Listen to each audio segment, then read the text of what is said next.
রাজস্থানের চিতোরগড়ে রানী পদ্মিনীর প্রাসাদ দেখে এখন আমরা যাব আজমির। তাই আমরা চলে এসেছি চিতোরগড় স্টেশনে। চিতোরগড় দুর্গটাকে রাতের অন্ধকারে দেখলে যেন এক আলোর মালা মনে হচ্ছে। আমাদের ট্রেন 17020 হিসার এক্সপ্রেস রাত 11:10 চিতোরগড় থেকে ছাড়বে। আজমির পৌঁছবে আজকে রাত 2:55। যেহেতু আজমির শরীফ দরগা সর্বধর্মের মানুষের কাছে খুবই পবিত্র তীর্থক্ষেত্র, তাই প্রতিদিন লক্ষ লক্ষ মানুষের জনসমাগম হয় এখানে। যত সকাল সকাল যাওয়া যায় ততই ভিড় এড়ানো যায়, তাই আমরা এই ট্রেনটি করি। আমাদের ট্রেন ঢুকছে।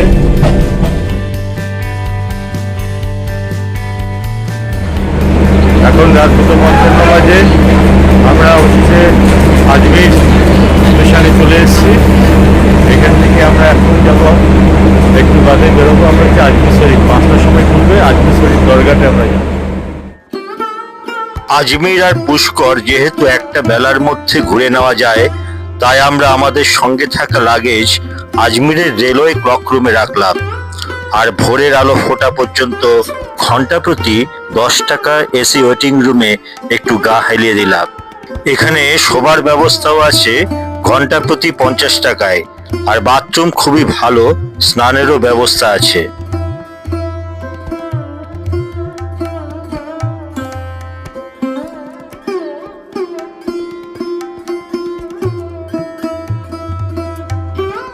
একটু রেস্ট নিয়ে সকালবেলায় একটু চা কফি খেয়ে ফ্রেশ হয়ে বেরিয়ে যেতে পারেন দরগার উদ্দেশ্যে।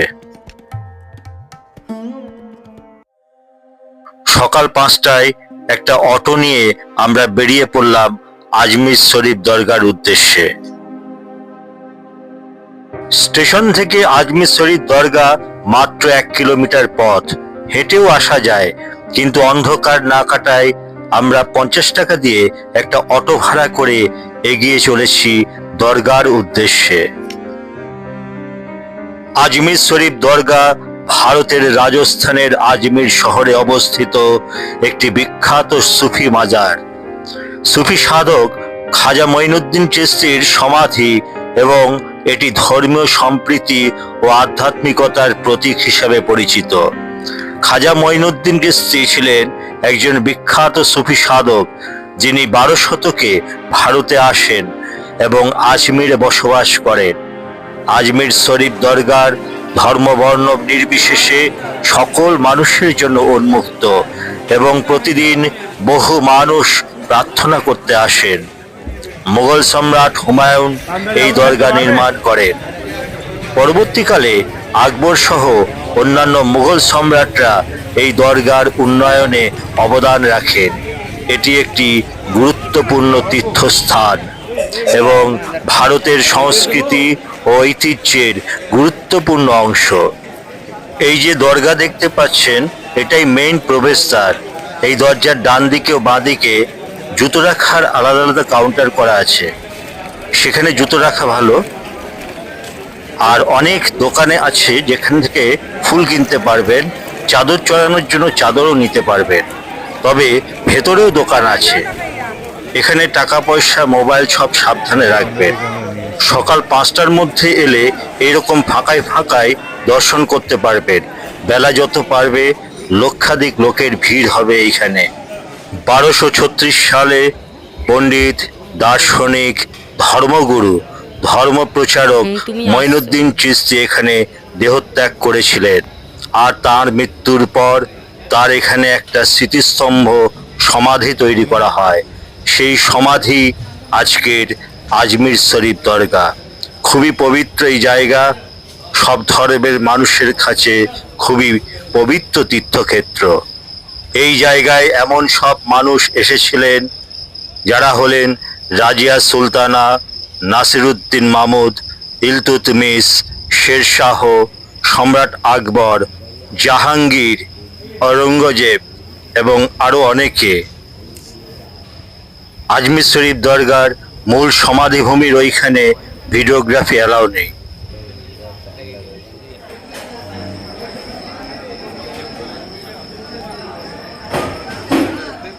হুম তো এইভাবে করা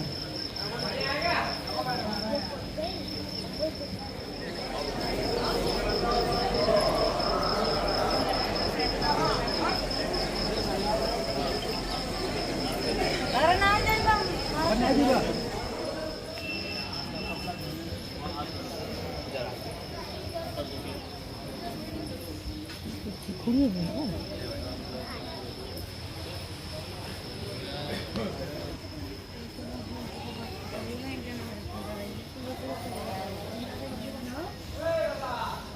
এদিকটা দেখা ভীষণ করে একটু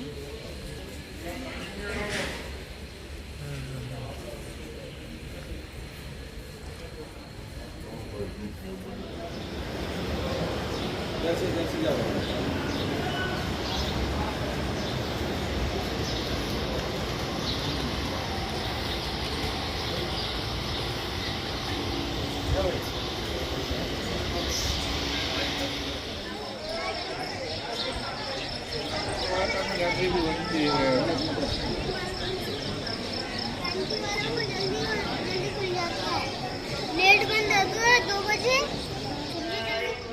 لمردودون في الحافرة أئذا كنا عظاما نخرة قالوا تلك إذا قرة خاسرة وإنما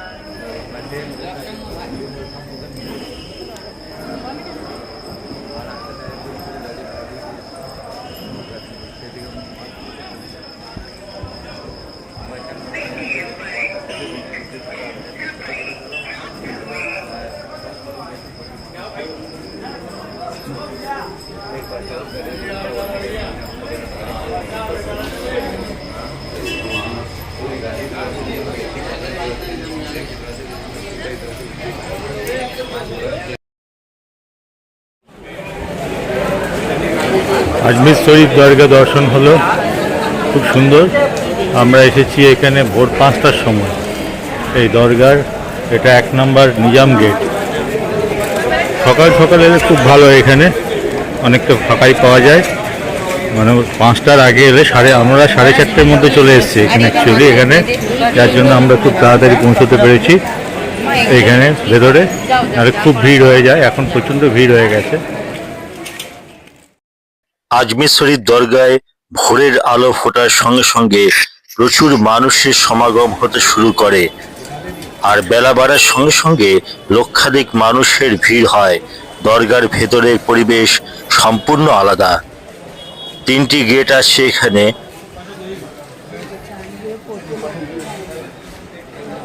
ভোরের আলো ফোটার সঙ্গে সঙ্গে ভিড় বাড়তে থাকছে।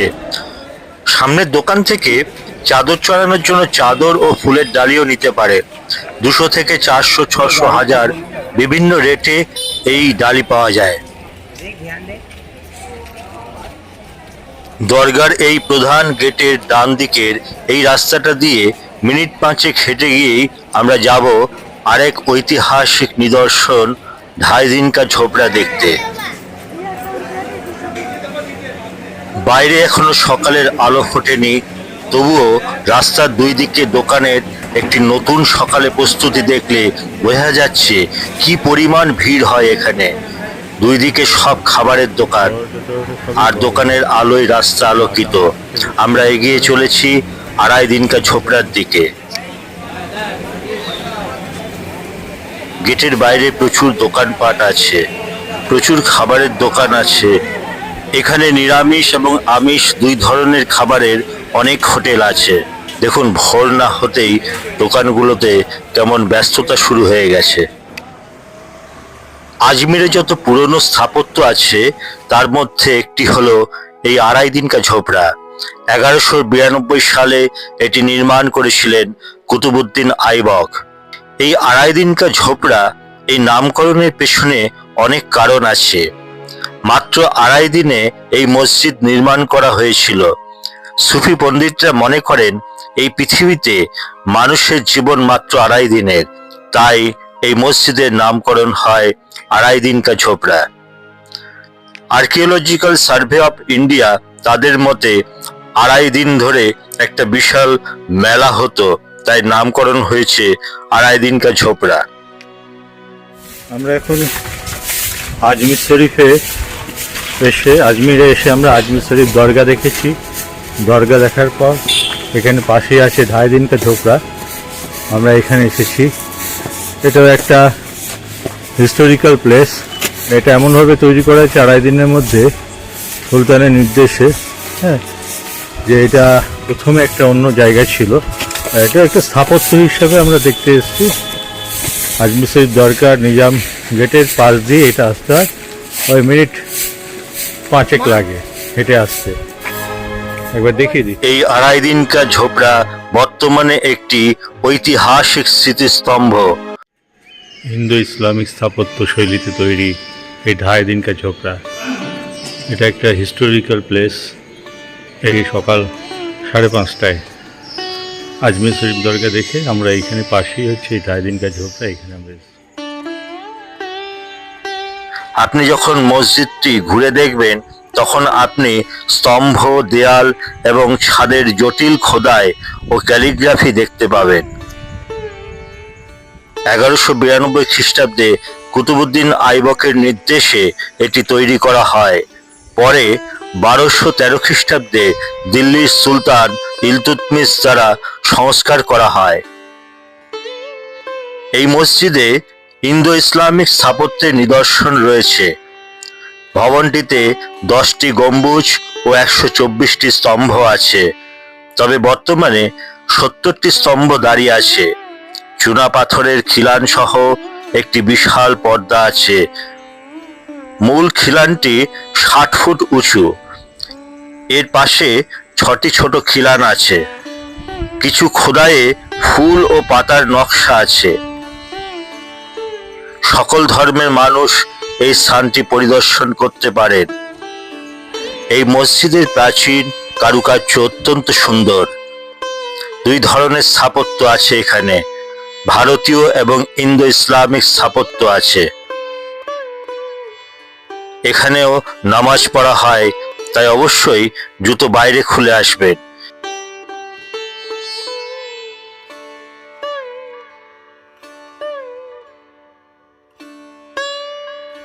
এখানে দেখতে পাচ্ছেন, এইখানে পাহাড় এখানে চারদিকে। চিতোর থেকে আজমির আসার জন্য সারাদিন অনেকগুলো ট্রেন আছে।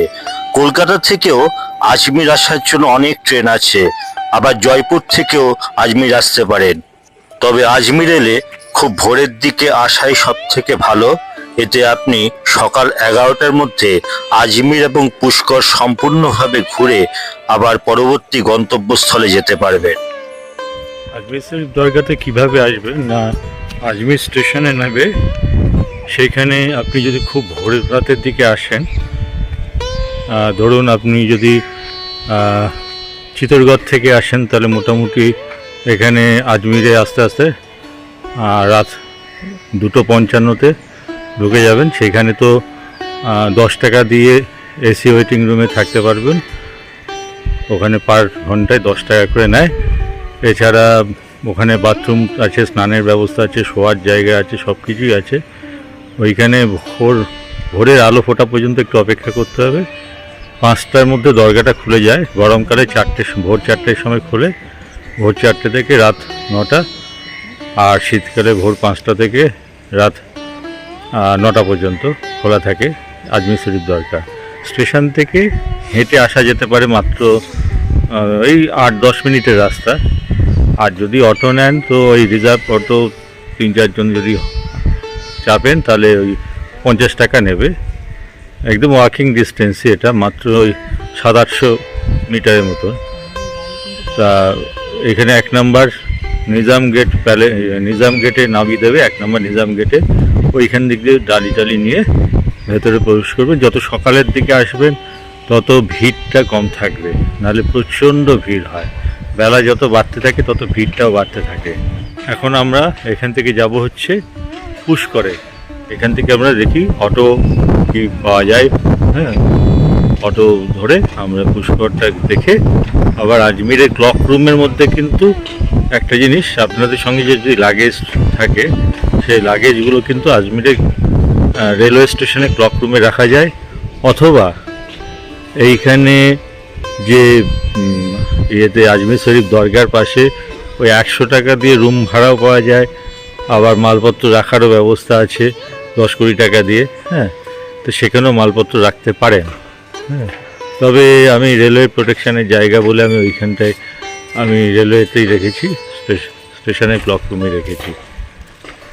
আর জিনিসপত্র একটু সাবধানে রাখতে হবে। এখানে মোবাইল, ক্যামেরা, পার্সগুলো এটা খুবই ভালো লাগবে।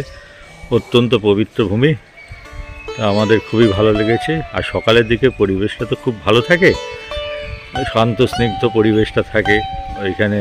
সকালের পরিবেশটা খুবই এনজয় করেছি, মানে এনজয় মানে কি, খুবই ভালো লেগেছে। বেলা বাড়লে তো লোকজনের ভিড় বেড়ে যায়।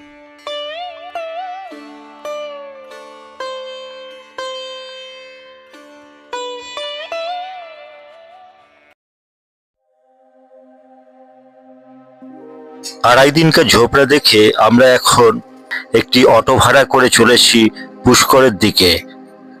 দরগায় যাওয়ার এই রাস্তা দিয়েই আমরা অন্ধকারে এসেছিলাম, এখন ভোরের আলোয় একবার দেখে নিলাম।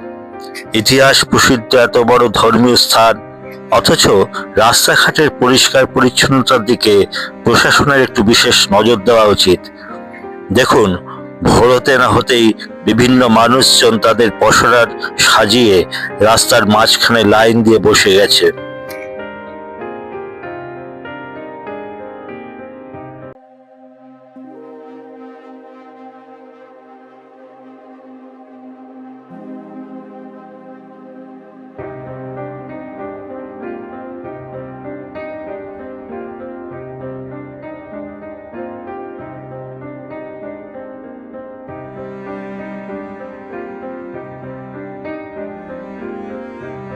এবারে আমরা যাব পুষ্কর।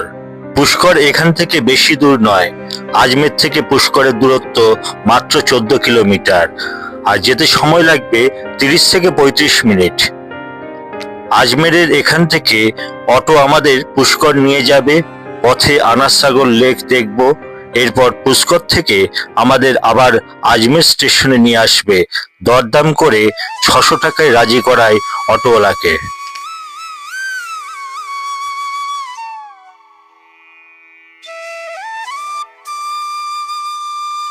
আজমিরে আমরা এখন এই আনারসাগর লেকে এসেছি। এটা হচ্ছে আজমির শরীফ দরগা থেকে ওই 5 মিনিটের রাস্তা অটোতে। এটা হচ্ছে আনারসাগর লেক।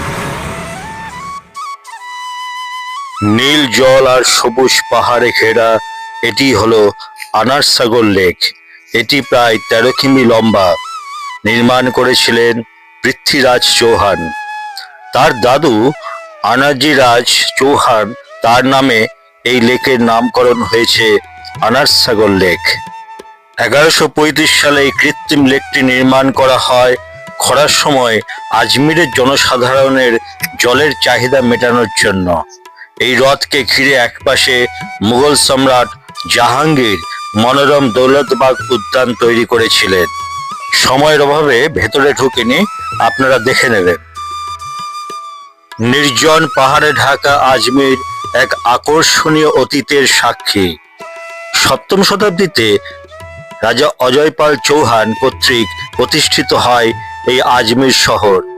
বেশ কয়েকটি রাজবংশের আবাসস্থল হয়ে ওঠে, যারা তাদের ইতিহাস, তাদের সংস্কৃতি এবং ঐতিহ্যের অমোচনীয় নিদর্শন রেখে গেছেন। হিন্দু ধর্ম এবং ইসলাম ধর্মের এক আশ্চর্যজনক মিশ্রণ এই আজমির। পৃথ্বীরাজ চৌহানের শহর এই আজমির কেবল তীর্থস্থান নয়, এখানে পুষ্কর সহ বিভিন্ন দুর্গ, হ্রদ, মিউজিয়াম আছে, যা অতীত ইতিহাসের সাক্ষ্য বহন করে চলেছে। পুষ্কর হলো ভারতের অন্যতম প্রাচীন শহরগুলোর মধ্যে একটি এবং হিন্দু ধর্মের এক পবিত্র স্থান। সামনে এটি হলো পবিত্র ভূমি পুষ্করের প্রবেশদ্বার। পুষ্কর স্থানটি প্রাচীনকাল থেকেই প্রসিদ্ধ।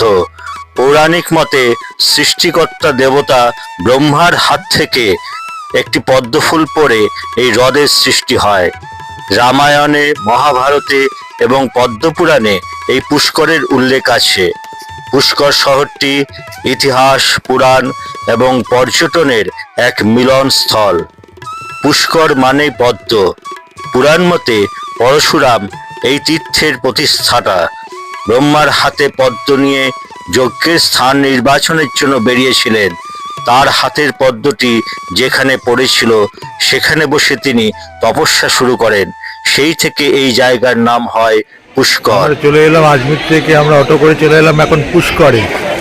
পুষ্করে ব্রহ্মা মন্দির আছে, পুষ্করে যে লেকটা আছে সরোবরটা সেটা একবার দেখিয়ে দিচ্ছি। এই দেখুন পুষ্কর লেকটা, চারিদিকে মন্দির রয়েছে, সবদিকে মন্দিরে ঘেরা এই লেকটা। এখানে ব্রহ্মা, সাবিত্রী, গায়ত্রী, শিব সহ অনেক দেবতার মন্দির রয়েছে। ব্রহ্মার মন্দিরটি সবচেয়ে বড়। এইটি হলো পুষ্করের পবিত্র ব্রহ্ম সরোবর। প্রতিদিন হাজার হাজার তীর্থযাত্রী আসেন পুষ্করের এই পবিত্র ভূমিতে, ব্রহ্ম সরোবরে স্নান করে পূজার্চনা করেন। ব্রহ্মঘাট, সাবিত্রী ঘাট সহ এইখানে এইরকম অনেকগুলো ঘাট আছে। সুপ্রাচীন এবং শান্ত নিরিবিলি এই জায়গা পুষ্কর। মহেঞ্জোদারোতে যেমন নিদর্শন পাওয়া যায় তেমনি এখানেও অনেক নিদর্শন পাওয়া গেছে। কিছু ব্রাহ্মী লিপি উদ্ধার হয়, সেটা থেকে জানা যায় যে এই জায়গাটা সম্রাট অশোকেরও অনেক আগের। তাহলে কত প্রাচীন এই জায়গা! স্বয়ং ব্রহ্মার বিচরণ ক্ষেত্র বলে মনে করা হয়। তাই এই পুষ্কর ভক্তদের কাছে এক পবিত্র তীর্থভূমি। পুষ্করের সব প্রাচীন মন্দিরগুলো ঔরঙ্গজেব ধ্বংস করে দিয়েছিলেন। পরবর্তীকালে বিভিন্ন রাজপুত রাজারা এবং ধনী ব্যবসায়ীরা এই জায়গার ঘাট এবং মন্দিরগুলোর পুনর্নির্মাণ করেছিলেন। আপনারা এখানে এলে এর পবিত্র জল স্পর্শ করতে পারেন, স্নানও করতে পারেন, তারপরে যাবেন ব্রহ্মাজির মন্দিরে। সেটাই এখানকার নিয়ম। হিন্দু ধর্ম অনুযায়ী পঞ্চসরোবরের একটি হলো এই পুষ্কর। তাই পুষ্কর ভারতের পবিত্রতম তীর্থগুলোর মধ্যে অন্যতম।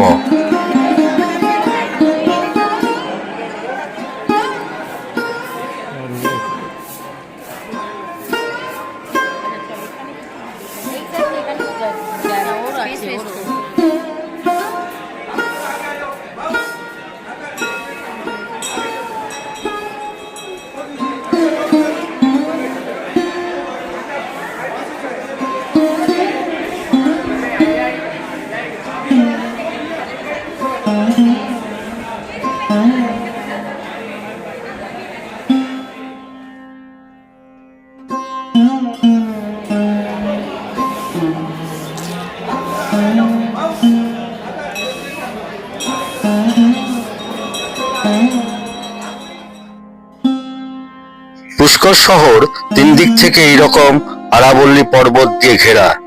আর এই সরোবরটিকে ঘিরে রয়েছে 52টি স্নানের ঘাট, আর রয়েছে বহু মন্দির। তীর্থযাত্রীরা দলে দলে পুণ্য স্নান করতে আসেন। বিশ্বাস করা হয় যে ব্রহ্ম সরোবরের এই জলে স্নান করলে পাপ মোচন হয় এবং আধ্যাত্মিক মুক্তি লাভ হয়।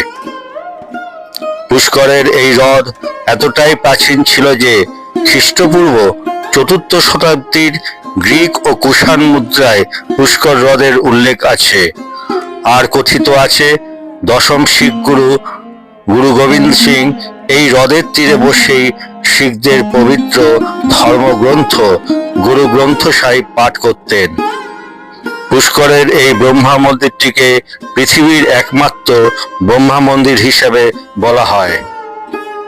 প্রতি বছর কার্তিক পূর্ণিমায় এখানে বিশাল উট ও পশু মেলার আয়োজন করা হয়। তখন দেশ বিদেশ থেকে বহু পর্যটক আসেন এখানে। পুষ্করের এই ঘাটগুলো দেখে আমরা এখন চলেছি ব্রহ্মা মন্দিরের দিকে। ব্রহ্মা মন্দির যাওয়ার পথে দুদিকেই সারি সারি বিভিন্ন দোকান, বিভিন্ন খাবারের দোকান রয়েছে এখানে। এছাড়া রয়েছে বিভিন্ন রকমের জুয়েলারির দোকানও রয়েছে।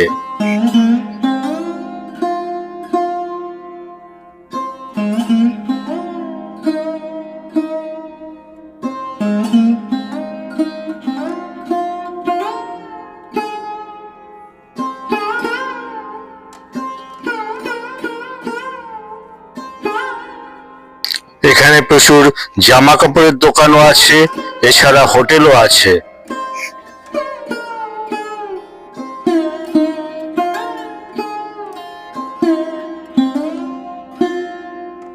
পুষ্করের ব্রহ্মা মন্দিরের সামনে আমরা এখন চলে এসেছি। ভেতরে কোনো ভিডিওগ্রাফি অ্যালাউ নেই, তাই ভেতরে ভিডিওগ্রাফি করতে পারলাম না। পুষ্করের বিখ্যাত ব্রহ্মা মন্দিরে আমরা এসেছি। এটা হচ্ছে ব্রহ্মা মন্দির। আমরা পুষ্কর লেক দেখে এখন ব্রহ্মা মন্দিরে এসেছি। ভেতরে কোনো লাগেজ ব্যাগ অ্যালাউ নেই, আর জুতো এইখানে খুলে রেখে যেতে হবে।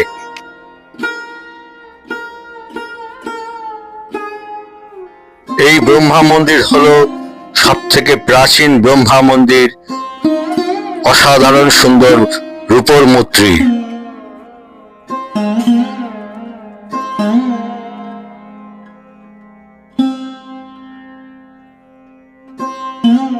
পুষ্করের এই সরোবর এবং ব্রহ্মা মন্দিরকে ঘিরে গড়ে উঠেছে প্রচুর দোকান বাজার। এইসব আমরা দেখতে দেখতে আমরা এগিয়ে চলেছি।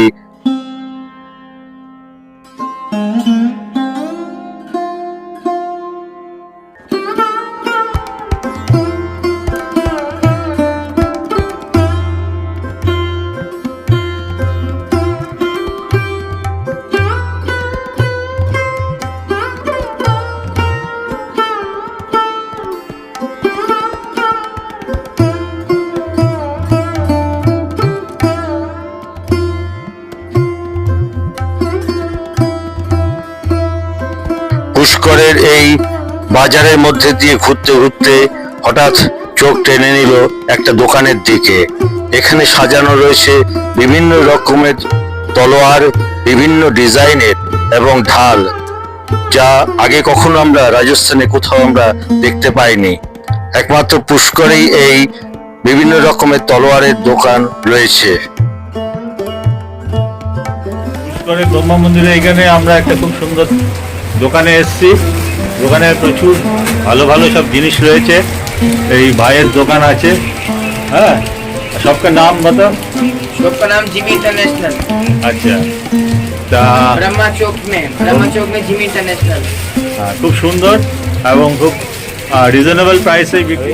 এই ধরনের সব জামা, সব মডেলের জামা, এগুলো জামা কাপড় সব এইগুলো সব নেওয়া হয়েছে। খুব সুন্দর। রিকি ভাইয়ের জামা কাপড়ের সুন্দর কালেকশন। আর সবচেয়ে ভালো লাগলো দোকান সংলগ্ন রিকি ভাইয়ের বাড়ির এই মন্দিরটি। অসাধারণ সুন্দর, যেন রাজবাড়ি।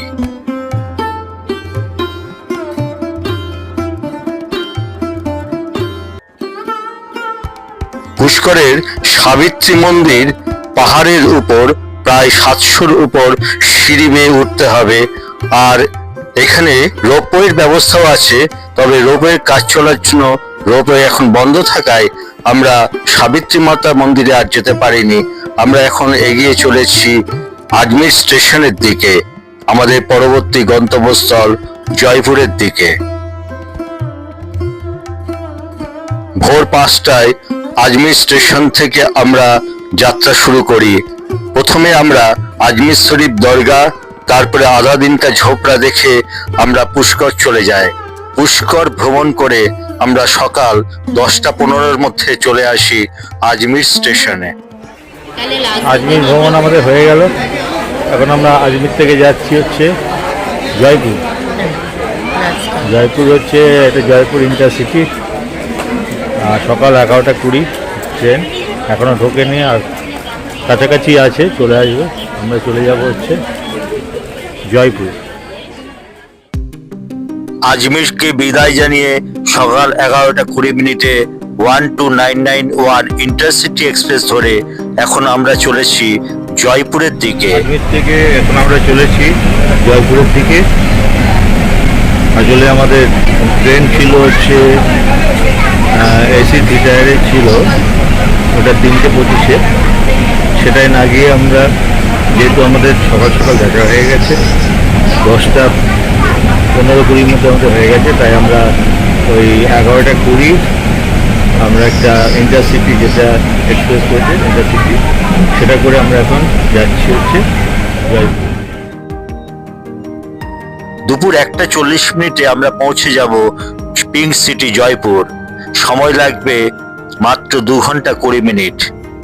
পরবর্তী পর্বে আমরা দেখব পিঙ্ক সিটি জয়পুর, এর সঙ্গে থাকবে হাওয়া মহল, আমের fort, Nahargarh fort, Jantar Mantar, city palace, জলমহল এবং আরো অনেক কিছু।